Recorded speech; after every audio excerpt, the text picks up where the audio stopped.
Okay, so, every time I move my hand, I press something that does something I don't want. And if I have the tiniest twitch, then the touch screen presses buttons and starts apps that I don't want. And can't see those little icons. And that's another reason why these damn things are too small. Make one that's like a tablet size. And make it lighter. I can't hold it. It's too heavy for my fingers because if they seize or twitch or see, I'm resting on my elbows and I've elevated my feet a little bit. A lot of restaurants kick me out because, well, they don't kick me out, but they tell me, don't do that. You can't put your feet up, ma'am. Remove your feet, please, from the chair, from the furniture. I say, well, I got Parkinson's and a short leg and a medical condition. And that doesn't stop them from kicking me out. And then at that point, I'm hobbling to the door. They don't care what you got, basically. They don't care what your condition is, how old you are. Nobody gives a shit. You got to take care of yourself. And if you don't, you'll get worse. You got to have faith that you're right, at least in what you know about your body. And it does boil down to food. And Mimi K. Morgan, and that I follow on YouTube and Twitter, knows who I am. And I'm doing what I've seen her do for the last however long I've been following her. She's 5 years older than me. She's Farrell's age. And she had been taking like 10 pills a day. I take one prescription pill and cannabis oil by prescription of the Ministry of Health of the State of Israel for the last 5 years. And it's more than I need right now, but I don't use all of it so much. I was baking with it, and I was trying to license my product for use as a pharmaceutical medical edible that you have to get a license for, just as you would for the oil in a bottle, and it's dispensed at a pharmacy, and you have to show your license and your ID and prove it's you and yada yada. But we have all the technology to do that on our smartphone now, or our tablet, or a laptop, or a PC. We don't need, our smartwatch, or whatever, instrument of communication you choose, or whatever device you have. You can just automate it. They can do all of that in 5 seconds with the right computers. And so what if you have to fill out some forms to tell the government who you are? They should know that. They should know who you are if you're posting stuff. Why not? What are you hiding? Did you not pay your taxes? Did you kill somebody? Did you steal? Inquiry minds would like to know if you're living next door to me, especially if we live in hotels and you might be very close next door to me. And what if you're there, or what if you're in the next room down there? And what if you're sitting next to me on the plane? And and I don't know that because all your social media posts contain fake photos and AI generated bullshit, and none of it is real, and you make up these different names and there's no way of checking. And if I ask Google, it gives me the wrong garbage because that's all it's got in its brain, because there's no source of real information. So I agree with all of this, identify yourself. Why not? Israelis have been doing it since the beginning of Israel. That's how we survive. We got to identify ourselves and who's our current ally and who's not, because that changes very quickly. And that is how Jews have survived for 5,000 years. And yeah, there probably have always been really good Jewish spies and linguists and bakers and traders, because you get good at stuff after a while, and people have to eat, and they have to be buried, and they have to light candles and have rituals, and they have to have something to say and drink during the rituals, and somebody's got to prepare the wine. There's going to be a lot of it, and instructions I went to drink it and how, and to bake the bread, all this shit, and then the whole halacha, what is Shabbat and what time, and what do you eat, and who does it, what are the men and the women, all those rules. Too much rules, yeah, for my taste. Different, they're meaningless ones. They're not meaning for me. They never really have. I never saw my parents pray in a synagogue either. Never saw them pray, period. I was raised in a Christian school by Christians, and there was a Thurston Memorial Chapel there at the Winhoe campus. And I used to hang out, when I wasn't climbing the banyan tree and hanging out, like pretending to be a Curious George, I was in that chapel praying, basically. remember saying, why is there water in the church? And to the priest. And the priest was like 20. He was like a recent divinity master's graduate or bachelor's.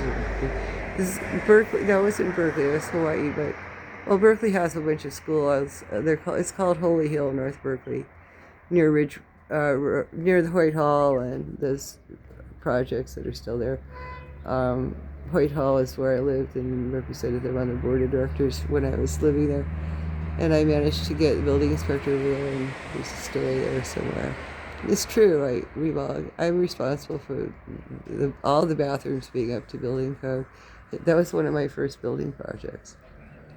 I was a college student when I did that. That's how I spent my time on the board of directors that year, because the rest of it was like spreadsheets about budget line by line. It's, to me, boring.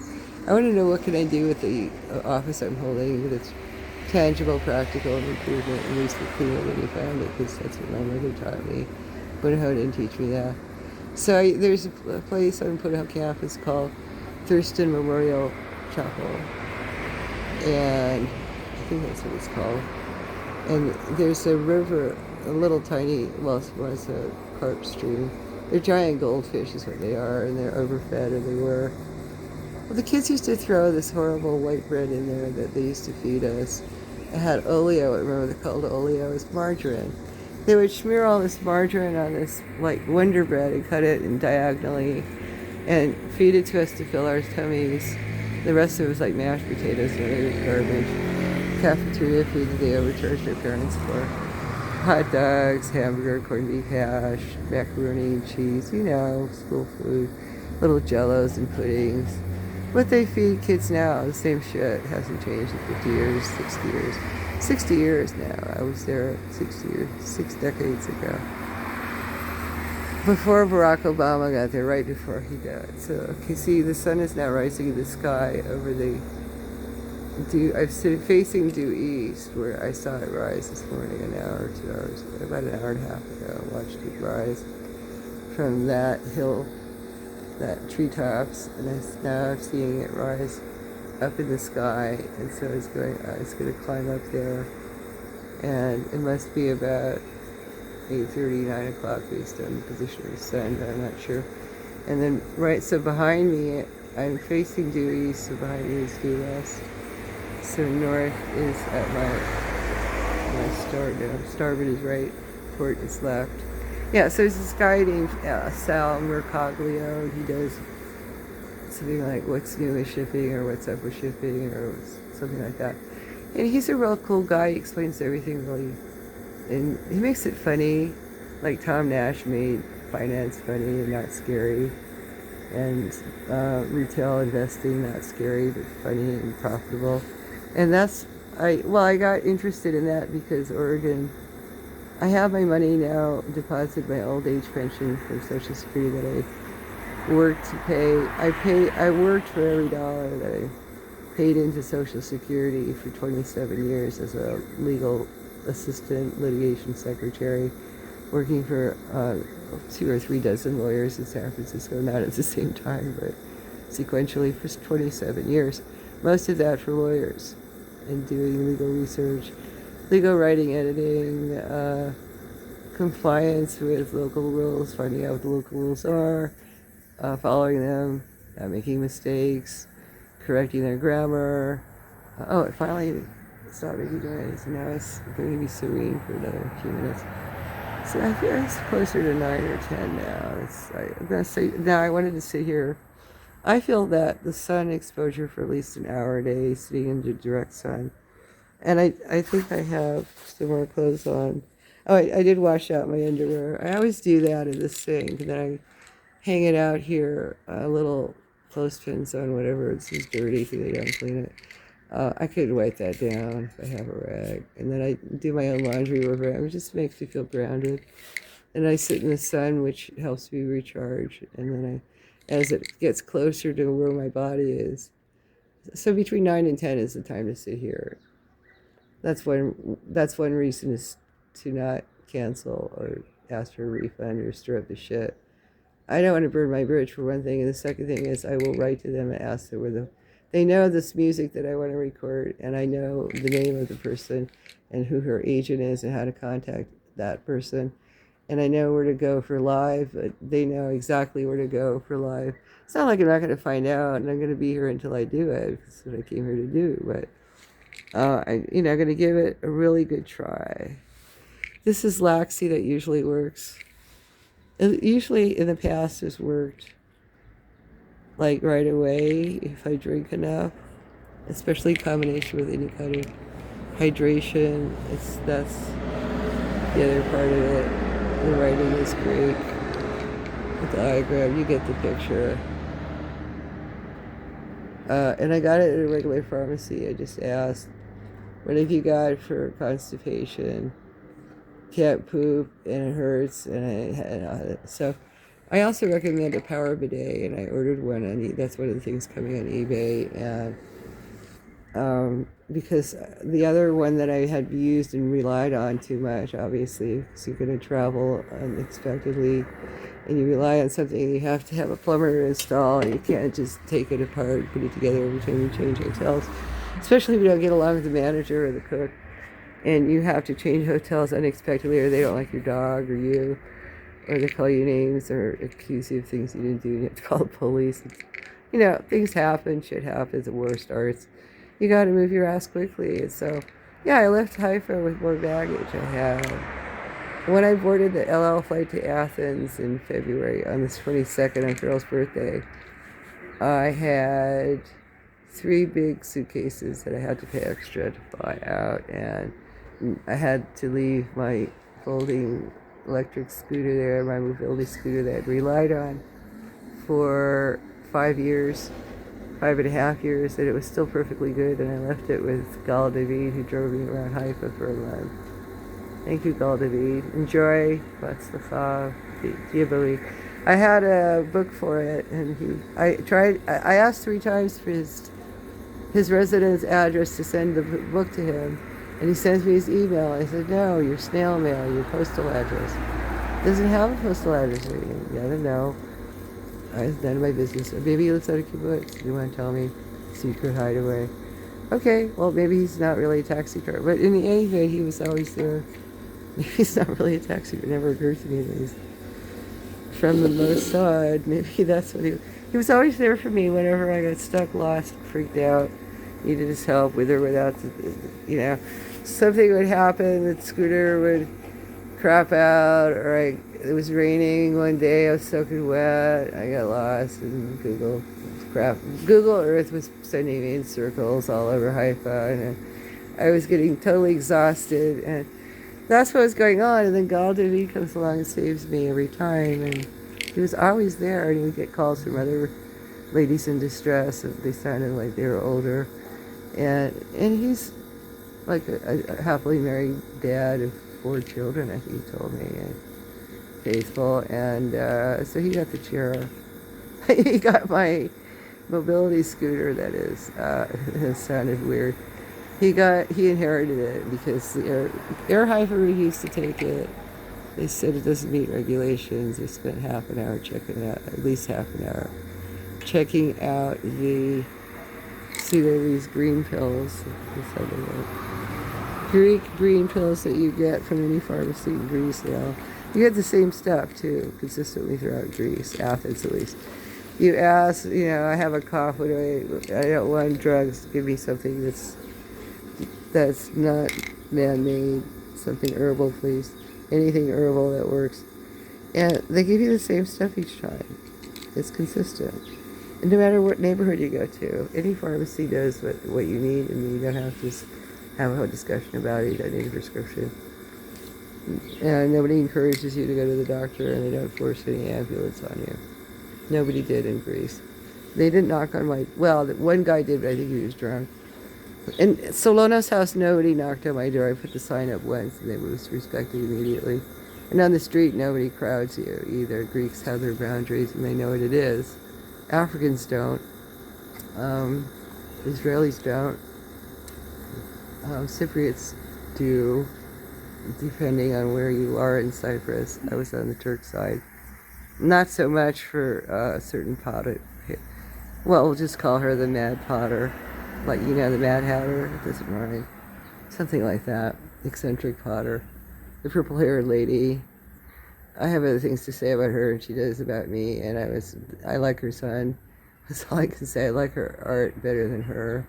It's original, but not, it's sort of Balinese and Greek, if you ask me, mishmash, with her Jungian archetypical Negretto, but that's a topic for another time and place with another person. Sulagna, Septukna in Bengaluru. Supposed to be there in June. I'm going to be a little late. Might be later than June, but still this year. I'm going to keep the date. It just won't be June. I'll have to get in touch. Email me if you can hear this. You remember who I am. I said you $89 and then I canceled and you wanted to send it back to me by wire. And I told you it's not worth it. And it's going to be harder than you think. And she said, no problem, I'm going to go to the bank and do it right now. I don't want to have this obligation. I said, I totally understand, but you'll understand later what I'm talking about. And then she went to the bank and spent like half the day trying to send me this wire the money back to me, and realized that her bank in India is going to charge her more than $89 to send $89. I said, I told you, now you understand why I need to see your face and get all these waivers and have everything with dotted I's and crossed T's, and why I know what I'm talking about. And maybe you know more about Jung and dreams than I do. Hopefully you do. You can be my analyst or my teacher or something. But I know some things too, and I would like a little respect. And I didn't say it that way, but I will at lunch or dinner or drinks or whatever we end up doing. And I really like to hear her story. So that's one connection in Bengaluru. The other one is Srinivas at 3 Govindaraj. I was supposed to be there for 6 months. They like dogs. They're in between two ISKCON places. Is that a dog, or I can't tell what's going on there. I booked it on another website that I don't use anymore. You know which one? That other BnB thing. The one of the 4 elements. It's a BnB.com. That one. And so the purple-haired lady had her version of the events. The police that I called, the local police took my side, and הזמינו מונית במחיר מיוחד בשבילי אחרי שהם שמעו מה קרה במשך 6 ימים או משהו. So they took a report, another report, and then they brought a lawyer, a really young lawyer. And he was like one of the people that I was in a group of lawyers that was listening to me tell the story of Dog versus Dan Pratt. I'm going to file a case called Dog v. Dan at some point. I already posted the complaint, but I didn't file it yet, because I have to file it in Hebrew and then Haifa Municipal Court to start. Probably end up in the Supreme Court, the High Court, I hope, but we'll see where. At some point it might probably will get settled, because I put the settlement conditions in the complaint, basically what I wanted, very clear. I'm not after money to punish them with big award, although I'll take it if they want to hand it over. They can buy me out, but I also want them to change their policy and make it clear what size dog will they draw the line at, because my Sky dog that I trained personally for 2 years in Akko, did never ever bite a human. She never peed on anything inside. She never pooped in the wrong place. She held it for hours. She laid on the floor. She guarded me with her life. She alerted me to missiles. She smelled. She looked at the sky and with her nose and sniffed and tried to, and she would whine. I see missiles. I smell missiles. We gotta get out of here. Let's go. And so we ended up getting out of there from Akko, she was right. It was pretty close, the trouble. And we went to Haifa, where there was more imminent trouble. I don't know what happened to her after that, because she ran away, because she was freaking out. And she also had an appetite for cats. I don't know what she would do if she caught one. And little dogs that look like cats. She would chase after them. And much to the discontent of not only me, who would get pulled to the ground or towards it and have to regain my balance very quickly, or else just fall down and break something I don't want to break. at my age with Parkinson's and being balance challenged in the first place, a little klutzy is what I used to call it, but you can call it Parkinson's and the mobility disorder now. It's much more dignified in it. Anyway, I digress. It looks a little like Hawaii, but it's Africa. It's, the roots of rhythm remain. And we're almost up to noon. I don't have to be anywhere. Well, I do. I have to be at the restaurant at noon. At noon, so I can be fed. Otherwise, they're going to charge me for the table. And then we got to pay for the table that I took up, that I couldn't walk 3 blocks to go get, with the help of a lawyer on the way to call a taxi for Libra. And probably, they have these tourist police in the other towns in Pretoria. I was there like 2 days in another BnB. It's like, don't do that. It's dangerous. Physically dangerous. That's not safe. Don't do that. Don't go alone if you are. Take an African with you, someone that speaks Zulu fluently. Explain everything and make sure you have cash. Something that is like gold in your pocket that you can trade in case your bank card didn't work or something. Take any form of payment that you can use to pay, because they deserve every rand that you do pay them. And you'll know who to pay and who not to pay. Just trust your gut. My gut is very sensitive now to these sorts of things. Now I'm getting to be more like Wayne from Perth, philosophical and stuff. That's why they are magnetically, our paths will somehow cross in the ley lines of life. So yeah, this is Ladysmith. I've been here since, when did I get here? The 15th, the morning of the 15th. We left. Tommy and I, and I forgot his name, the security guard, the new one that I'd never seen before. Something Paz. That's not his name. Ish Paz or Ash Paz or whatever, something like that. A slender young man from, well, not that young, but not Clive's age either. Clive's my age, in his late 60s. Nice guy. Doesn't deserve to be shuffled around, spit upon, looked down upon. He should be in charge of security for the however many hotels you got with that name on them. It's too Trump for me. It's too bling. It's too showy. And really bad reception, and they don't know how to read, and they all say different things. They don't coordinate, and if they're not lying, they're failing to serve the customer's needs and serving the corporate master. And there's not that many corporate masters. I asked Google who's in charge, and there's only like 2 people, and nobody will admit they're in charge. So it's not that hard. It's not a big chain, but it's a big enough hotel, and it has 4 stars, and they should know better than the way, well, they didn't have a wheelchair for me. They knew I was disabled.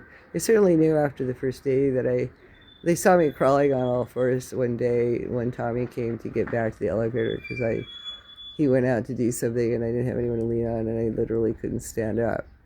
And the City Lodge had to put me in a chair and carry me like Sherpas with 2 African guys, one on each side. They said, first Felicia came to save me. It was very embarrassing. She did save me. I couldn't get, first she said, you want us to take your order, bring in as room service. I said, no, I don't want to stick with the room. I'm supposed to go sit and be with people when I eat, if I'm going to drink wine and not drink alone in my room. That's why I got in trouble last time. She said, okay, that makes sense. And so she said, well, will you let us pick you up? I said, no. And she was looking at the guys, and they're like, sure. And I'm like, no. So she said, okay, get a chair. She orders them to get a chair. They bring back a chair. The chair weighs almost as much as I do. It's like solid wood and padded. And they put me on, I sit on the chair. They don't put me on, I sit on the chair. And one gets on either side of the chair. And they carry the chair like I'm the Queen of Sheba over to the dining room, which is like 50 paces. And I eat a good dinner. And after dinner, I walk back by myself. I don't know how that works. Go figure. It's some nutrition thing. It's some days when I don't get enough sun. Like I come more to life when I face the morning sun and sing to it. That helps Parkinson's or whatever it is. It's some neurological imbalance. I think my right leg is 2 centimeters shorter than my leg, and my right hip is displaced 2 centimeters from my left hip. I think this because chiropractor told me so in California long ago. And for a while, for about a decade, I had a copy of an X-ray that was printed on large microfiche, whatever you call that, the plastic film made out of, indirectly out of burnt crude oil. It's one of the products of oil. Oil makes cloth, polyester. If you've got made in China cheap clothing from Walmart or Kmart or any mart, it's probably got oil in it, made from oil. Margarine is made from oil. This bottle is made from oil. Did I take one? I think so. Or I didn't. I still don't feel anything. I want to remove the X-ray. It's almost out, and I know that it's not normal. It's like it's either a gallstone or a kidney stone, because I think I've had both, and they've passed both, and they're very painful. One is a painful pinching and sharp pain it's sharp pain, but it's like gas and gurgling, and then I poop out a stone, it looks like a marble. And then there's other like finer things that are like pieces of sand that get stuck in my lower back at the same time, usually right after that, well, like 10 minutes later. And it's very unpleasant. It's like when my body's detoxing from all the years of abuse. Beginning at age 6 at Punahou, when I just started eating my way out of misery. What do you call it? Tagging, contaminated, flabby name calling. They did it collectively, which made it worse, and I'm an only child, which made it worse. So I took refuge in 3 places: the banyan tree, the chapel, which had a little stream filled with giant goldfish. They're called carp. They're koi, they're Japanese, imported probably from Japan, because most of the kids were Japanese American refugee kids. Wealthy ones, but probably made deals with the DOD in exchange for betraying their nation that lost in World War II. But, well, they resented the hell out of anyone that was white looking, and I didn't know why. I didn't understand, and I didn't like history at the time, and my parents didn't trust them, but they were customers, etc. So very complicated, above my pay grade, and now it makes more sense. It's starting to make sense now. It's starting to make sense that I started following Wayne from Perth, the fiasco de Gama. And that's because here's weird. Yeah, see, this is actually African something, studs in the, I didn't notice that before. That's interesting design. But now the sun's in my eyes, but it's starting to feel better, so my face feels good. It's warming me. See, that's what happens with my finger. I'm not giving myself the finger, the motorist the finger, but the middle finger is stuck in that position. I can't move it. Probably means I need to take a very small dose of something, but I'm not convinced. Now it's stopped. Now I can move it. But it freezes like for a few seconds. Then sometimes the other parts of my body get frozen like that, so it's sudden, no warning. And if that happens usually I just sit down and wait. If I'm in a wheelchair, I don't have to worry about it. I'm already sitting. And if I'm not, then I sit at the nearest place or on the ground, and someone says, "Are you okay?" I say, "Well, I have some kind of neurological problem." They say it's Parkinson's, and it passes. And then I get up and walk away. So far, I've stayed out of the ER. The Israelis forced an ambulance on me, and they picked me up and shoved me in the ambulance. I couldn't fight it. I couldn't move. Like a piece of luggage. And that's how I got to Israel in the first place at age 11 on British Airways. The British have always treated me like a piece of luggage. I went on a British flight, and I didn't know where to change, and I ended up at Heathrow, and they put a tag around my neck like a piece of luggage. Here's this suitcase that she got for her birthday, for her 11th birthday. It's sky blue Samsonite, hard shell, heavy duty plastic, polyester made out of burnt crude, that her mother bought her for her 11th birthday, and she's taking it on a British flight to the former British territory. It used to be known as Palestine, and now we call it Israel. And only recently after it became Israel, with all of the original communes that established it, that are now called Zionists. They used to just be called socialists when I was there growing up. Yeah, I first visited Israel when I was 11, and I became a citizen when I was 12, not of my own choosing. My father did it for me, for himself. I don't know why. I do know. I suspect I know. Maybe I don't know anything. Maybe A Course in Miracles is right. Who knows how my father did it? I have my theories. He wanted me to have 2 passports at least, and he had the travel bug, and he wanted me to speak as many languages as possible, and he didn't trust Punaho or Hawaii anymore, and it wasn't, I don't know. Daniel Inouye used to come to our family store, J&F Liquors in Hawaii, that my parents ran for many years, and the Alexander Young Hotel lobby where I lived after the Kohio and Pakikona experience that lasted 2 years. Those 2 hotels, we lived in the manager's suite, which was, I don't know, it was like the last room I rented. So it was just like the Umhalaga, I don't know how you say it, Zulu.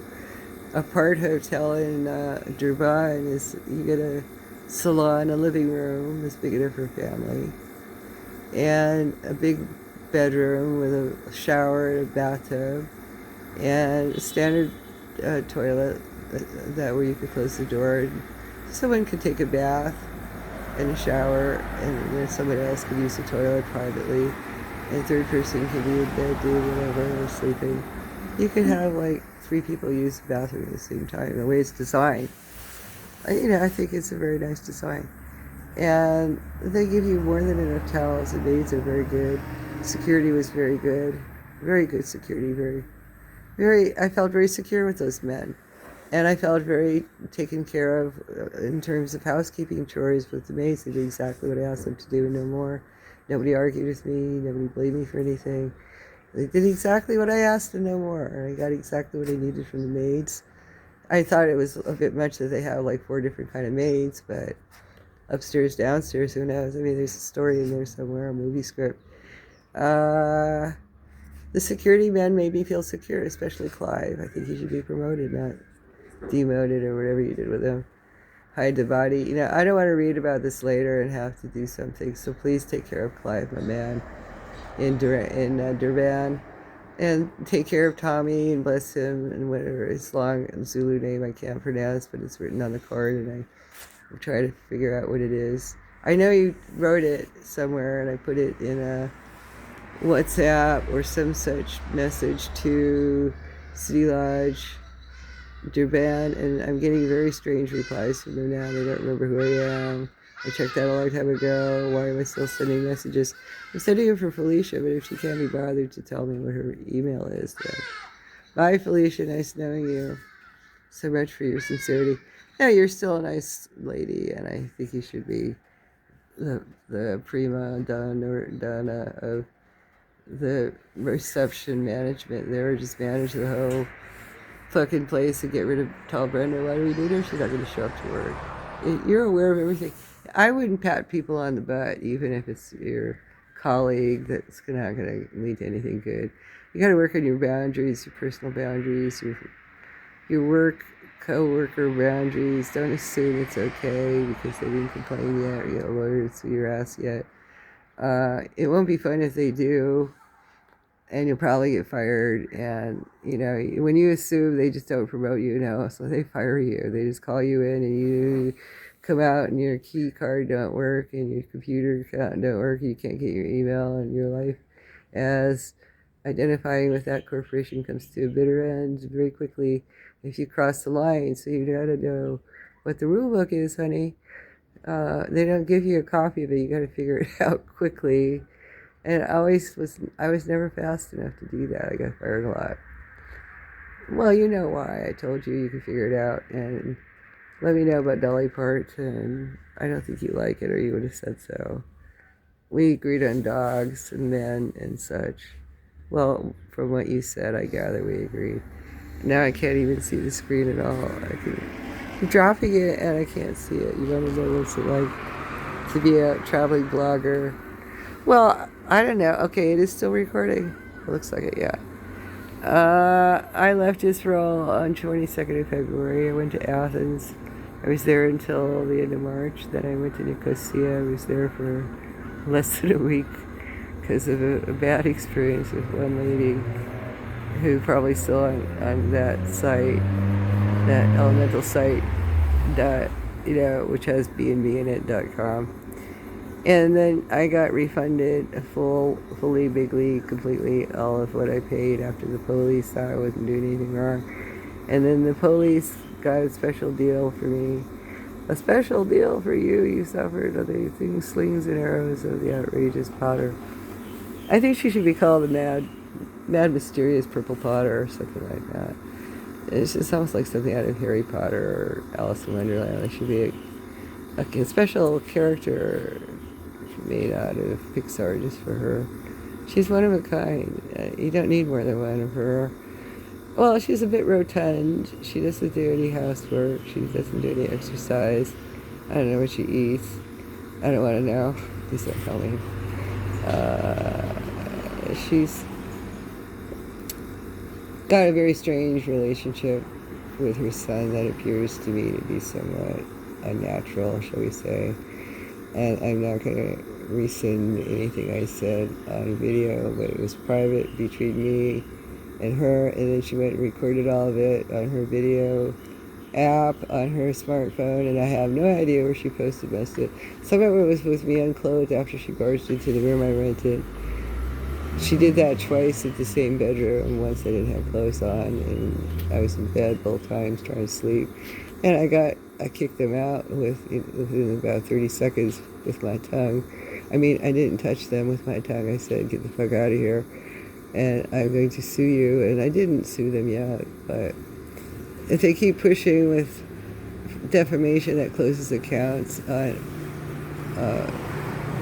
websites I used to use for years, where I really don't do that. Don't rely on one source. Not for news, not for friends, not for banks, not for nothing. You just can't rely on one source for anything. It could all change in the twinkle of an eye. You just never know. So beware, be sorry. You've got to have more than one passport. You've got to have more than one of everything. Well, not more than one spouse if you're legally married, hopefully, not a bigamist, but I would say one gender, only two. If you ask me, that's plenty. Get that straight and you're all right. I mean, not that you have to be straight, but you can be a little crooked, or bi somewhat, but please just choose a side and stick with it, and don't change your anatomy. I don't like that. And don't come to me crying 50 years later it didn't work out for you emotionally because you're living with someone who did, or wanted to, or you wanted to, and it didn't work out. And God, eventually said, be who I made you to be, said the Reverend Abby Joe. Well, I'm not stoned because I don't have any, and I need a prescription for that, I think, but I'll find out from the Canna. It's not, I don't know, it's called Canna Joint or Canna something around the corner. Next report will contain that information while I'm sitting here tomorrow telling you the sequel to the story of what happened today. Well, I discovered I pressed the wrong buttons and ended up renting, for the first part of May, I paid double rent. And the other place was like $100. The last place was $100 a night, because it was the only place that had a vacancy in Durban. It was near, I thought, near the first place, but it turned out to be 2 kilometers away, which is a long way, too far to walk. And it was 20 minutes or 15 minutes with Tommy the driver, but I couldn't have done it no way could I walk that far, or take a scooter, a motorcycle maybe, or a cycle or something powered, but not a scooter. I mean, I couldn't do that. I mean, that scooter I had, I did do I did 8 kilometers one day in Haifa on a freeway. Don't do that, kids. It's not safe. Don't go to Pretoria by yourself. Don't ride a mobility scooter on a Haifa freeway by yourself, or any freeway. Just don't play with guns, don't play with matches. Listen to your mom, dad, elder, whoever, your parish priest, your priest, your rabbi, your imam. Listen to the elders, because they know things. You don't know everything wherever you are. You don't know what you don't know. So just listen to Listen to your elders, because the roots of wisdom remain. Maybe that's what I should call it. What did he call it? The roots of rhythm remain. The roots of wisdom remain in Africa with your elders that still live. The ancestors are around us, they're within us. Or there's a Zulu song, I don't know if it's Zulu, it's another African group of women a cappella singing similar style to Isikatamiya, that's what they call it. I want to meet this lady, can't pronounce her name, who sang back up on the album Graceland 40 years ago with Paul Simon, because she's still around singing, and I have her name and the email of her agent, and I just can't remember how to. It's a Zulu name, 2 Zulu names. And she's probably my age or older, and I want to meet her and pay for a couple hours, or pay for half a day every day. And just interview her, sit down with her, and see what we can figure out. Because if she actually did the original recording with him, then that's exactly what I want. Someone that knows how to do that, to tell me how, and who to hook me up with. Meanwhile, I want to be somewhere. I want to be someone. I want to be someone. Where is that? What is that from? I want to be someone. It's from a song, blues song. I should check the time and make sure I don't miss my date. I'm going to turn this off.